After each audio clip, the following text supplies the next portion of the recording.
welcome to the Saving with Steve show, where we talk about the ins and outs of money. Pretty much everything in this that relates to you having a happier, healthier relationship with money. My name is Steve Sex, and I want to thank you for joining us today. Big time thanks for you sharing with your friends, family, and associates.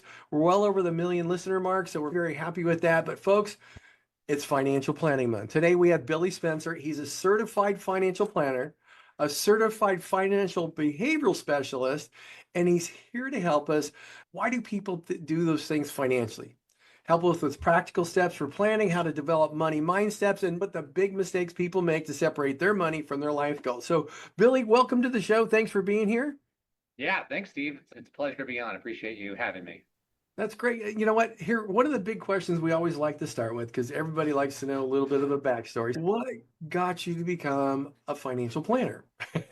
Yeah, it's a great question. So I always liked numbers, and my background was in business and accounting. And I started out there. I really missed like the human part of interacting with people. Like I was getting my fill of the numbers, but I missed the human aspect of it.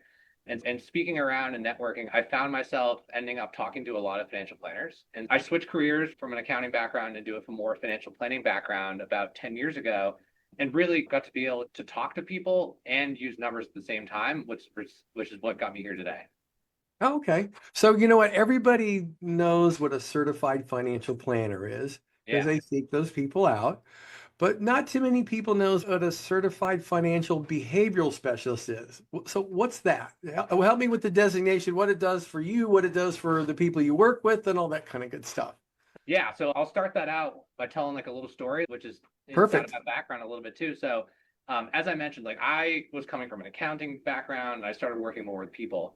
I took the CFP exam. I knew all the things. I thought that, okay, all I have to do is tell people, here's the advice that you need, and they'll follow through on it. What I quickly learned is that is not the case. It's a lot more nuanced than that because you are working with human beings and everyone's coming to the table with different levels of knowledge as it relates to personal finance and investing, their own different backstories around money and how they grew up around money and what they were bringing to the table. And what makes that even harder is like when you have a couple, because then there's two people that are coming to the table with potentially two different backgrounds and stories. During the pandemic, people remember that there might have been a little bit more time to do things when we weren't able to go out and see the world and all of that. I wanted to figure out how I could become a better planner by understanding the human element of finances at that point in time. I ended up doing a master's program at Kansas State University, which is in financial psychology and financial therapy, and really like I say all of that to say what a financial behavior specialist is. It's a lot of different things, but the way that I think about it is you've got the financial planning element right here, like I'm going to speak in Venn diagrams, and then you have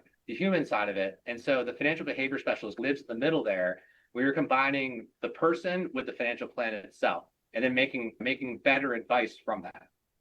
Oh, okay. So that basically helps everybody through so you can communicate better and they can, whoever receives the advice can understand it more and help them get to where they need to go. That pretty much the size of it. Yeah, and I think even the CFP board, for instance, like who has the CFP designation, they've actually added the psychology of financial planning to their exam in 2022, I believe it was, and it's now 8% of the exam. And so people are recognizing like this is more important. I think mental health in general is like coming more to the forefront than it has been in the past. And so I actually wrote a paper on this that's in the Journal of Financial Planning about the pain points related to the psychology of financial planning. And one of the biggest things was like behavior change and helping people like move beyond just simply writing down the budget, but actually doing something with it, which is really what this training has helped me to do with the budgeting example and everything else. Okay. So I want to start with the mistakes people make that separate their money from their life goals. And then let's talk about how to fix it. Because you know what? We see people, there's so many people in the United States that aren't adequately prepared for retirement. They don't have enough money saved in case of emergencies. And a lot of that is just choices. Yeah.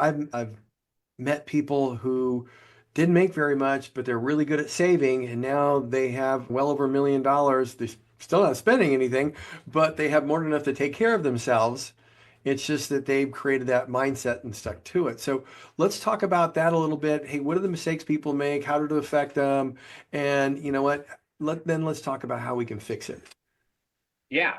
And going back to your example of the person that, had saved diligently over their lifetime and they got to retirement and they weren't necessarily very good at actually being retired itself. I think that's an important thing that we really need to start thinking about when we start thinking about saving and budgeting and all of that sort of stuff is like, what are we actually doing this for? Because with the absence of that, we're not necessarily like understanding what it's going to look like in the future.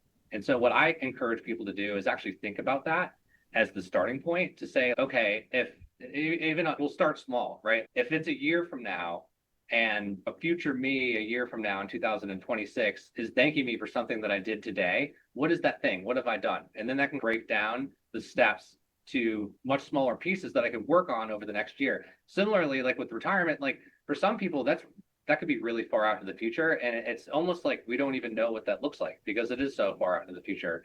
And so we have to start thinking about what is it that I want?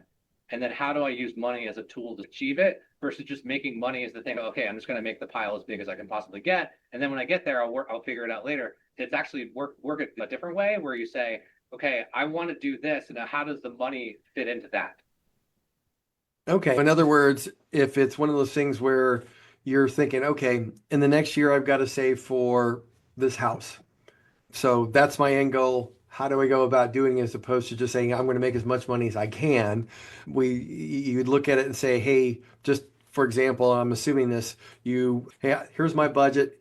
Here's how much extra I have. Here's how much I can put away towards saving for that house. Is it something like that? Or could you get a little more, could you give us an example? Yeah, sure. So and again, this is more, I'm going to tell a story with the example, but Please. this is somewhere someone will say they're earning, that they're able to save, they have plenty of room for saving. They go and talk to a financial person and they say, "Oh, you should be doing this, like going and buying this house, and you should be doing this, like moving outside of the city, and you should be doing this for that." If that person went and acted on that, they may not actually start to implement some of those changes only because like they're not really what they want to do. It's more of like somebody should that on them and said that you should be doing this sort of thing. Whereas if you flip the script around and talking to that person, what I might uncover is that what they really like is, yeah, they love the ability to save, but what's underneath all of that is they really enjoy the flexibility of just having additional funds so that they can travel all the time. And they do not want to be tied down by having a mortgage in that instance. And so, when somebody tells them, oh, you should be buying a house because that's where you're at in this stage of life, and they don't want to be doing that sort of thing because they actually want to be enjoying their money and have the flexibility to travel more and not be tied down to a mortgage. That's the sort of approach that I'm taking is where you figure out what you want and then use the money to get there. Okay. So in other words, you're finding out what's important to somebody, the whys behind it, and then doing the planning through the lens of them as opposed to those expectations that others have put on them or those shoulds that other people put on them. That's exactly it. Okay, perfect, perfect. Now, what other things that people do when, making mistakes with their financial planning or their financial money management? Yeah, that's a good question. And I could really go off into different areas of it. I think another thing is just around awareness. Because think about an interaction during your day that that doesn't actually have money attached to it. Like money is intertwined into our lives in so many different things. And when people are creating budgets or thinking about, okay, I need to be saving this, and oh gosh, I overspent this month on that. Like what's not happening is potentially like just creating awareness of what's been going on. And for instance, somebody goes to the grocery store these days, I can go and tap my watch and pay for something and not even know what I paid for it and just walk out of the store and there it is. It shows up in my credit card statement and I barely look at that. What I like to think about though is just creating like a pause when interacting with money, where if you go to the grocery store, you go to pay something, just tap your card and just notice what happened there. What went through your mind? Or if you are shopping and you're saying like, oh, maybe I shouldn't be doing this sort of thing, like what was the sort of thing that happened before you went shopping that got you in the position to actually go shopping? What were you feeling hungry? Were you sad? Were you feeling lonely, tired? All that sort of thing. So just creating more awareness around how you interrelate with money can be a really beneficial thing that can help you improve your finances because that awareness then helps you figure out, okay, what is it, like I said before, what is it you want to do with your money? And then how do you use that as a tool to achieve that? Perfect. Hey, folks, stick with us. We're going to be right back with more Billy Spencer and Saving with Steve. Hey, welcome back to the Saving with Steve show, where we talk about the ins and outs of money. Pretty much everything under the sun that relates to you having a happier, healthy relationship with money. By the way, folks, all the replays are available here on savingwithsteve.us. If you're enjoying the stories of helpful insight, information on Saving with Steve, I encourage you to subscribe to our YouTube channel. Check out a few of our affiliates at UK Health Radio, BBS Radio, Talk Radio New York City, E360 TV, Las Vegas TV networks. All these networks are dedicated to empowering you to solve problems, uplift your spirit, and live a life of personal financial freedom. Hey, you can also follow us on Facebook at Saving with Steve Sexton Insiders Club. You can see behind the scenes guest gifts, the whole shot. And you know what? We are talking to Billy Spencer. He's a certified financial planner. He's a certified financial behavioral specialist. And you know what? It's financial planning month. So let's, start talking about having Billy walk us through the understanding of one's money mindset and how to develop better financial habits. Billy, could you help us understand that money mindset that people need to get to on a consistent basis, and how it can help help people develop a better financial habits there? Sure. Yeah, I think importantly, money mindsets are individual to each individual person. And I think the reason for that, which has been researched, is it really has to do just around like how we grew up around money and how we were socialized around it. And so if you think about it, if I grew up in one area of the country versus somebody that grew up in a different area of the country, we're going to come to a situation with two potentially different money mindsets. And actually, if you grew up with a sibling, like your sibling might have had an interaction around money that you had a similar one with, but you might have two completely different money mindsets, and it all has to do with how you grew up around money. So all that to say, money mindsets are really shaped in an early on by family, by cultural and expectations about just like what gender and all those sorts of things around experiences. And so, for example, think of it this way: if going back to the 1930s and the Depression, if you grew up and you watched a parent or somebody go to the bank during the Depression and they weren't able to get their money out of it because it was literally no longer there anymore, you might actually grow fearful of banks and not want to put money into the bank. And because you grew up around that. So you might find yourself like keeping money in a shoebox or doing something like that. You also might find yourself like squeezing all the toothpaste out of the toothpaste tube or soap and finding the best, like putting water into the soap and that sort of stuff, right? So that's one different money mindset. And then in a different way, Whoop, we froze. some people might not have grown up that way. It all just depends on all those different things. And how it works is, think of it as like a triangle where there's an interaction with money that can create a belief, which then creates another action around money, which creates a belief, which then, and think of it like the snowball going over time. And so when you get out into the world and you start working, like you're coming to this with all these stories around money that have really shaped what your mindset is at that point. So basically what you're saying, and we got mom and dad who are very frivolous with money. And you know what? You don't know why money's going out the door and all that stuff. You're spending on all sorts of things, and a lot of it has to do with the foundation of that was created when you were little. It's exactly it. Yeah. It's money, how you enter it. Yeah, exactly. And then if you're looking to break that mindset, what would be the again, how would somebody go about doing just that? Yeah, Um, that's a great question. And again, it comes back to that awareness and thinking about, is this mindset really useful for me anymore? And so that's where this like psychology and money integration really can come into play. Because if you find yourself doing something that feels unhelpful around money and you can't necessarily break that cycle, just think about, is this really serving me anymore? And if it isn't, is there something I can do differently about it? A lot of this can come into play, especially around spending and overspending and the use of mhm. credit cards, because it is so easy just to swipe your credit card and not necessarily understand what happened. And so if you can just, again, we were talking about earlier, like taking that pause in terms of purchasing, but again, thinking backwards and looking out to the future and saying, okay, what is this something that I can do, future me wants me to do right now, that I can come back to and make a small change with, and then just start doing that.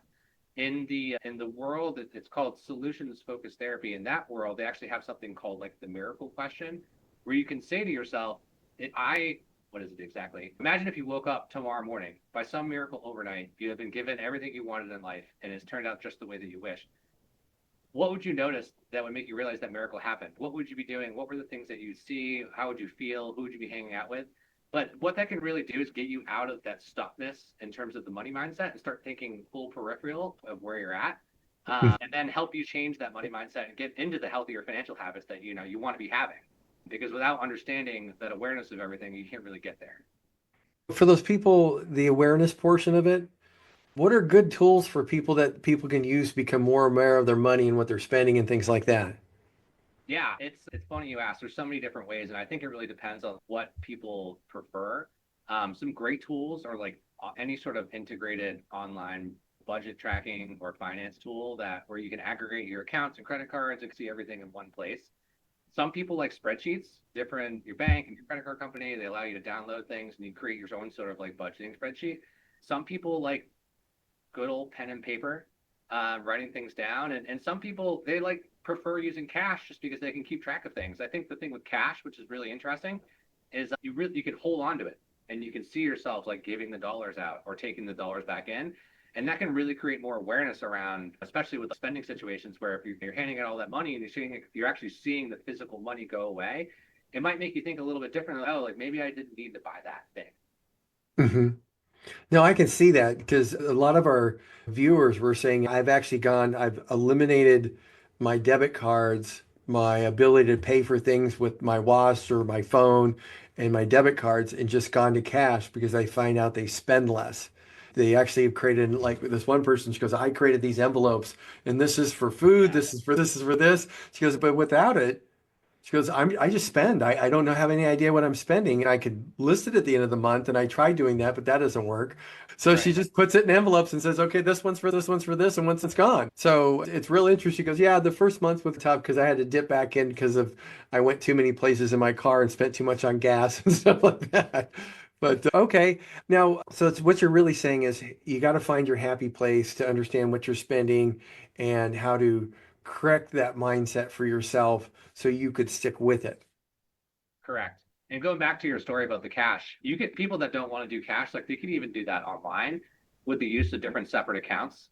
For example, like you could have one checking account that you just literally name household expenses and you just keep a set amount of dollars in there. And when you can see that going down compared to the flexible spending account, which is more of like variable spending on things that you like to enjoy. And then with savings and different goals that you have, if you want to go to Europe in 2027, what one thing that you can do that's really powerful is literally open the account, title it Switzerland 2027, $10,000, and start saving money into that, or keep $10,000 in there. Because once you see that and attach the trip to the name of the account, to the dollar Hmm. amount, to the date, you lock that in there, and you're less likely to actually go in there and pull from that pot to go and spend it on something else if you see it there sitting there.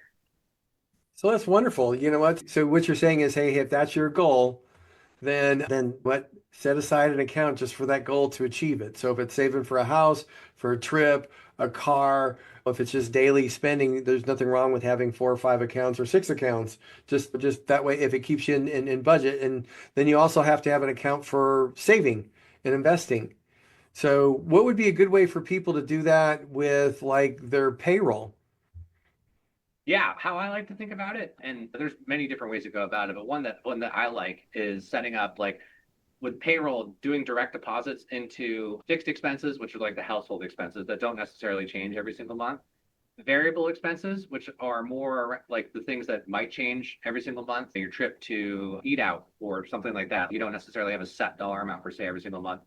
And then a flexible account, which is something like that comes up every so often during the year, but you don't necessarily have it built into a monthly budget. For me, like that is my dog being grouped, right? That's every 6 weeks or so, and I don't necessarily need to like budget for it on a monthly basis. I just want to make sure that there's money in that account that's paid for it.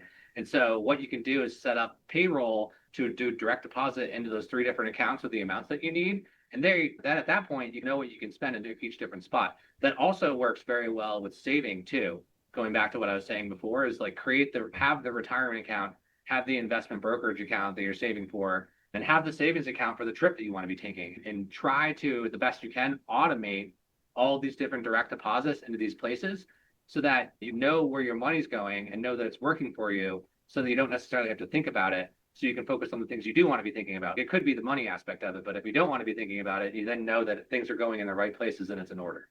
That's great. Hey, folks, that's wonderful advice from Billy Spencer. You're going to want to stick with us. We're going to be right back with more Billy Spencer and Saving with Steve. Hey, welcome back to the Saving with Steve show. I truly Thank you for tuning in and appreciate you letting your friends and families know about the Saving with Steve show. Hey, again, all the replays are available at savingwithsteve.us. You do want to check out a few of our affiliates at UK Health Radio, BBS Radio, Talk Radio New York City, E360 TV, Las Vegas TV Network.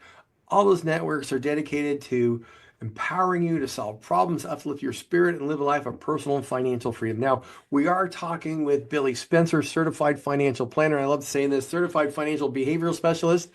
And you know what? What I'd like to start doing is, you know what? Here we are. We're moving into October here. We got November, December, and the year is almost over. One of the big things that people really don't pay attention to is taxes. We heard about the big beautiful bill for those people at certain levels. They have as much as $6,000 or $12,000 extra, depending if they're married, for additional deductions, which is great. But you know what? We have a couple questions from our viewers that'd like to know, you know what? Hey, if I'm still working and I've got a paycheck, this person's actually, Julie's in her, Julie, thank you. She's 52 years old. She's still working, but she wants to give to a charity, but she knows if she writes a check, it won't do anything for her because her standard deductions are the amount's so high. So what can she do if she's getting a payroll check to reduce her taxes if she's given to a charity? Yeah, that's a great question. And the first thing I would think about if this person did have a taxable brokerage account and some investments is that you can actually start to think about how to give and give the most tax efficient way. Now, if this person isn't going to itemize on their tax return and get minimal benefit out of a contribution of writing a check to a charity, one strategy that people like to think about is what's called like a bunching contribution, where what you do is make use of what's called a donor advised fund. And I like to think of these as this little mini foundation for yourself that's administered by somebody else with less of the headache of actually having your own foundation and the administrative portion of it. But what you can do is you can actually donate cash or appreciated stock to it, and you get a tax deduction potentially in the year that you contribute to it. And then you can grant out funds over time. Sometimes there's a minimal amount you have to do at different places, and sometimes there's not. But in this situation, what this person could do is take stock of how much do I want to donate this year? What do I typically donate on an ongoing basis? And then maybe consider doing like 2, 3, 4, 5 years of gifts at once into that donor advised fund and bunch the contributions there. And then what they could do is then potentially itemize their tax deductions and then have money in that donor advised fund to then grant out to charities for each of the years out in the future until those funds run out. Oh, okay. So that's a good option. Now, here's the next question. We have a few of our listeners that are over the age of 70, Sure. and they've been writing a check $500-600 a month to a church. And you know what? Here they are. They got standard deductions. They don't have anything really to deduct except for property taxes because everything else is covered. So what would be the way for them to eliminate income, reduce income, or just get a big tax reduction if they were looking to give to charities or their church? Yeah, that's a great question. For those who are of age and taking required minimum distributions, there's a tool, what's called a qualified charitable distribution, where you can actually donate up to a certain amount or right now it's like $105,000 a year you can donate to charity. So they could donate potentially all of their required minimum distribution or a portion of it to their church or whoever they would like to donate it to. And what the benefit of that is that money that's coming out as a required minimum distribution is taxed at ordinary income rates, like a paycheck would be, which is less favorable. But then when you donate that money to charity, those dollars can actually be reduced from the amount of income that you're taking out of the IRA, which can benefit you from a tax perspective. That can work really well with those who are making relatively small donations and wouldn't get the benefit of itemizing on their tax return. But it also can work really well for those with much higher required minimum distributions, because if they donate the entire amount they can contribute to charity with a qualified charitable distribution, that's a lot of ordinary income that's no longer on their tax return, which could benefit their tax situation, which then can impact other things like Medicare premiums and other modified adjusted income bracket related things on their tax return. Now, the next question is going to come from our viewers, and this is in reference to Roth conversions. Sure. We have people they're under the age of 59 and a half. Can they do a Roth conversion without having to pay that extra 10% penalty if you take money out before 59 and a half? Yes, they can do a Roth conversion. The thing is, though, is taking the money out of the Roth IRA I mean, out of the After, IRA. Oh, okay. So, yeah, so okay. No, go ahead. Go ahead. yeah, so Sorry. you can do the Roth conversion itself. The sticky point is when you if you need to take the money out of the Roth IRA itself, Okay. because that is where there's different rules that apply to take the funds out of the Roth IRA. And so if you're under 59 and a half and you need the money from the IRA, not for a Roth conversion, like you might want to consider a different strategy. But if you say, let's say that you either were laid off and have a relatively low income year compared to what it could be into the future, or you retired early before 59 and a half and want to do some tax planning around what should I do with my pre-tax funds, my 401k or my IRA, what you can do is do Roth conversions into that Roth IRA. And then once you get over 59 and a half, if you've had the IRA open for 5 years, you can then start to take that money out tax free. But if you haven't had that IRA open for 5 years and had the funds there for 5 years, then you can potentially get that penalty. It's all very situational. You really want to make sure that you're talking to a financial planner and tax advisor on those different things, because Roth conversions aren't necessarily for everybody, but they can be a really powerful planning tool when used well. So here's the next question. When it comes to Roth conversions, what are the things that people should be considering? Because there's so much talk about doing the Roth conversions, especially with the big, beautiful bill. And even before that, there's all these advertisements that people are seeing, do the Roth conversion, talk to us, all that kind of stuff. What should people be looking at considering when they're doing a Roth conversion? Yeah, that's a great question. And as I mentioned before, these Roth conversions can be a really powerful tool. The way that I like to think of it is more around what's your tax bracket today, and what do you think your tax bracket is going to be in the future? That second part is a lot harder to determine because the future is so unknown with tax rates and all those sorts of things. And that's where planning around that can be super helpful. As I mentioned before in the previous question, if let's say that you're still working, you're in a relatively high tax bracket, but you take a sabbatical or you stop working for a period of time and your income tax rate's lower, like that's a great example of when you might want to consider doing a Roth conversion, because if you're in the 12% tax bracket and your tax bracket in the future is going to be 37%, try to fill up a couple of those different tax brackets until you get there. On the Hmm. flip side of that, however, if you're in your peak earning years and a lot of your funds are not necessarily in like a retirement account, but they're in a taxable brokerage account, and so you don't have huge required minimum distributions to worry about into the future, making your income tax higher. When you retire at that point in time, like you're probably going to be in a lower tax bracket than what you would have been in when you were working. And so you could start to think about doing Roth conversions then. What's unique for those sorts of people, especially if like they're 63 and above, is like your income is going to start affecting your Medicare premiums when you hit 65 and all of that sort of stuff. So there's a lot of nuance to be playing around with this, which is why, again, it's super important to be working with a financial planner and a tax advisor who can help you think through some of this stuff. So here's a question to follow along with that. And this is more of an age question. This comes from Colleen. Colleen, thank you for this.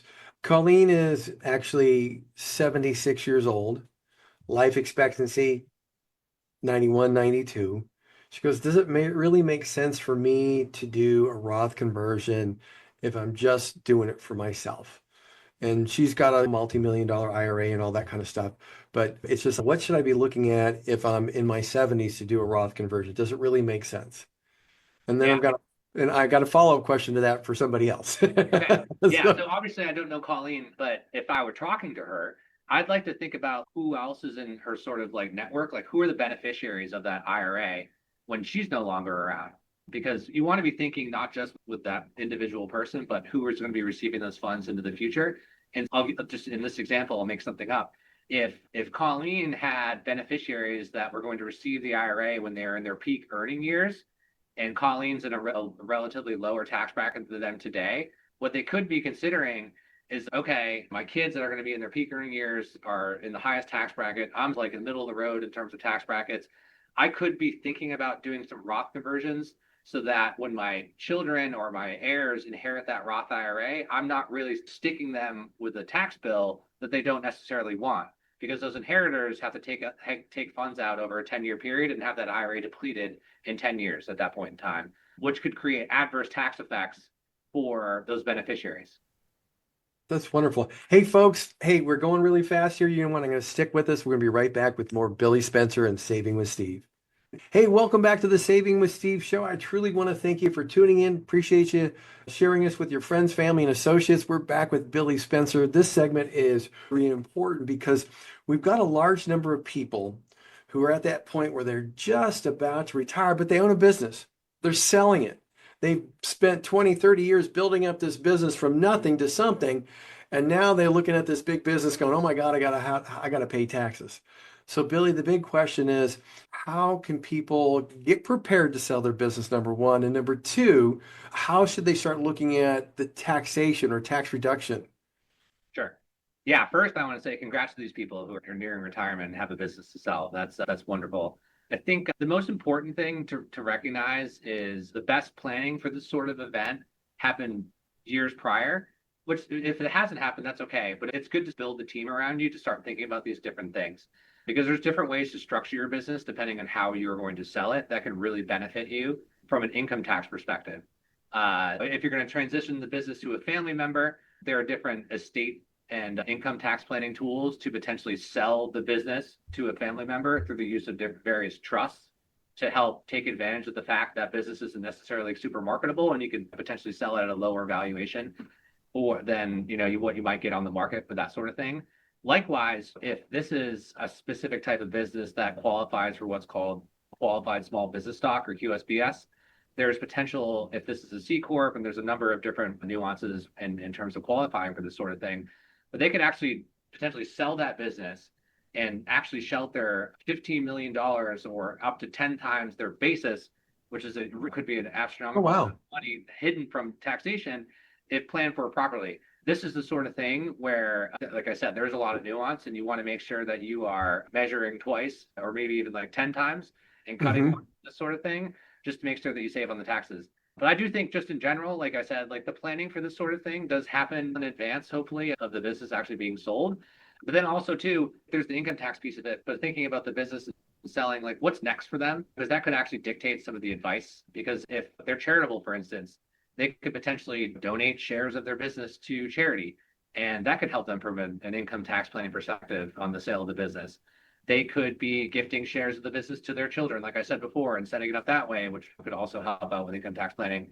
And then also too, if there's going to be a very large capital gain or some income that's being generated from the business, like how do you plan around that? And there are many tools at the disposal to do that sort of thing. I already mentioned one, qualified small business stock, donated to charity. But it all comes back to just thinking about what is it how does this sort of business sale fit into my life and what do I want to do next? Because that's going to dictate the best approach to go about it.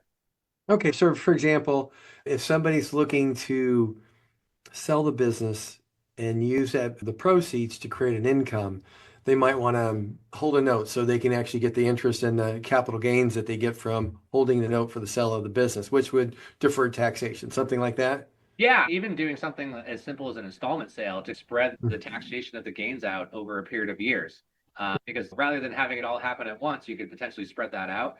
And with that too, to your point, like having the note, like you can actually receive some income, some interest income from holding the note while you wait to receive all the different installment payments from the sale. Okay. And then let's talk about, geez, I got good scribble. So, you know what? You have one person wrote in and says, hey, he has an employee stock option plan. Okay. He's now receiving this, and it's one of those situations where they're going to be receiving a lump sum every single year for the next 5 years. And this lump sum's like 800, $900,000. So how do they deal with something like that from a taxation standpoint? Yeah, that's a good one. And I think it has to do with the entire like financial system of this person and thinking about like how do we effectively receive that money, but keep more of it in our pocket at that point in time. And so if that sale is coming to you, like what are the tools at your disposal to reduce your income? If they're still working, simple things like continue to max out a retirement plan or saving into different deferred vehicles like a health savings account and things like that, that can help with the ordinary income aspect of it. The flip side with the capital gains is if this person's charitable, can they donate appreciated stock from another part of their savings portfolio to charity to get the tax benefit and other things like that? I see. Are there any type of like tax deductible oriented investments that people can utilize to offset taxation? Yeah, something for especially real estate investors. There's the use of 1031 exchanges, which is essentially like you can defer the gain on a property to another one. If done, you have to make sure that you work with an attorney and an intermediary and that sort of thing to continue the gains on and kick those gains Okay. down the road a little bit, do that sort of thing. There's also other different sort of funds that you can contribute like large appreciated stock positions to, which is called like an exchange fund, where there's a Mhm. different lockup period and that sort of thing, where you have to keep your money there. I think the thing with those sorts of tools at your disposal, you really have to sit down and think, is the juice worth the squeeze to get the tax benefit of doing that? Because if you're going to sell your business and you need every single dollar that business sale is going to generate to really fund a comfortable like retirement or whatever's next for you and that sort of thing. Like the last thing we would want to see you do is create some illiquidity by putting it somewhere else and paying fees for that sort of thing when you actually needed it yourself.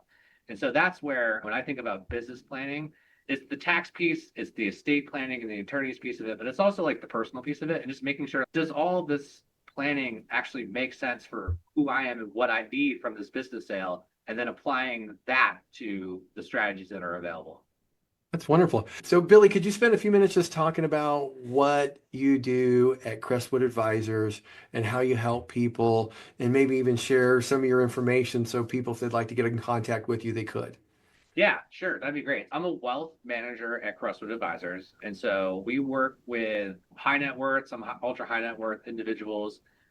Primarily, these are first generational wealth folks. I think our average client's like somewhere between 55 and 65, typically like still working or getting close to that point in time when they're no longer working. And we lead with financial planning and think about what are the sorts of strategies you can do to help this person achieve the life that they want. And we work intergenerationally too. A lot of the clients that we work with who might be that pre-retiree age, like we end up working with their parents and their children, just because all of this is all part of one big financial system that is our client. Working with all these different people, we can provide a lot better advice. So, like I said, we do financial planning and investment management. I'm a wealth manager. I've been here for about 10 years and we're located in Boston, but we work Okay, nationwide. great. So, if somebody wants to get a hold of you, how do they go about doing that, Billy? Yeah, you can find me on LinkedIn. I'm Billy Spencer on LinkedIn. My email is wspencer, WSPENCER at crestwoodadvisors.com. And yeah, I'm mostly active on LinkedIn. You can email me anytime and hit me there. Okay. Hey, Billy, I want to thank you for sharing this information with us today. It's very good. I just say this. You've said a lot of things that people have been asking about, and I really appreciate you asking those questions, even though I didn't have to ask them, which is great. And again, I want to thank you for being here. And with that, folks, stick with us. We'll be right back with more Saving with Steve. Hey, welcome back to the Saving with Steve show, where we talk about the ins and outs of money, pretty much everything in the sun relates to you having a happier, healthy relationship with money. Again, my name is Steve Sexton. I want to thank you for joining us, sharing us with your friends, family, and associates. One of the things I like to talk to you about is one of the things that we're seeing. And we're starting to see some stuff going on here with our what's called our 10-year treasury. And if you think about this, folks, you know what? I don't think things make sense. And you know what? I don't know if you guys remember but if you go back to November of 2024, the Federal Reserve lowered interest rates. Okay. And everybody is, oh my gosh, that's so exciting. Rates just went down. People are going to be able to buy homes now. This is wonderful. But what happened? Rates actually went up. People weren't buying homes the next day. They weren't buying homes now or a year ago. Okay. And one of the big things here is this, why? Because this 10-year treasury is the workhorse of the economy. The 10-year treasury, it's not what people are talking about. Advisors aren't talking about it. It's not in the headlines. You remember, you know what? One of the big things is we like to get through the hoopla here. Okay. Because this 10-year affects you. The 10-year treasury is like the guideline to the future of what's going to happen in the market. Okay. And because one of the reasons why I say that is because no administration can control it. The Federal Reserve can't control it. They only control the 2-year. And no human being can actually control the 10-year treasury. The only thing that can control the 10-year treasury, those are two things, economic and market conditions. Once again, we heard the Federal Reserve, they said, hey, we're going to reduce interest rates, and they did. And then they left the window open for future cuts. And then they said, you know what, we might not be doing that. And you know what? If things were great, what will we see the 10-year treasury do? It would drop. What did we see the 10-year treasury do since that day? It went up. What is that telling you? You know what? Here's one of those tools. It's almost like a GPS. This matters for your purpose money. That's the money that's obligated to you, the money that supports and maintains your lifestyle. It's going to affect us. The higher the 10-year treasury gets, the more pressure on your portfolio. That big red balloon that's floating around puts more pressure on it. Okay. And that's one of the reasons why we're seeing gold set record after record. Talk about optimism, folks. That's not optimism. Records in the market are sometimes not just optimistic. When you see gold going through the roof, that means people are seeking what? They are seeking some type of safety because there's so much of what? Uncertainty. You know what? One of the big things here is this. You want to make sure your portfolio is engineered to handle uncertainty so you get through it unscathed with your lifestyle intact because the 10-year treasury, it's telling you right now, there's more uncertainty to come. So folks, with that, I want to thank you all for joining us today right here on Saving with Steve. Look forward to speaking with you next week, and I hope you have a wonderful week. Bye-bye.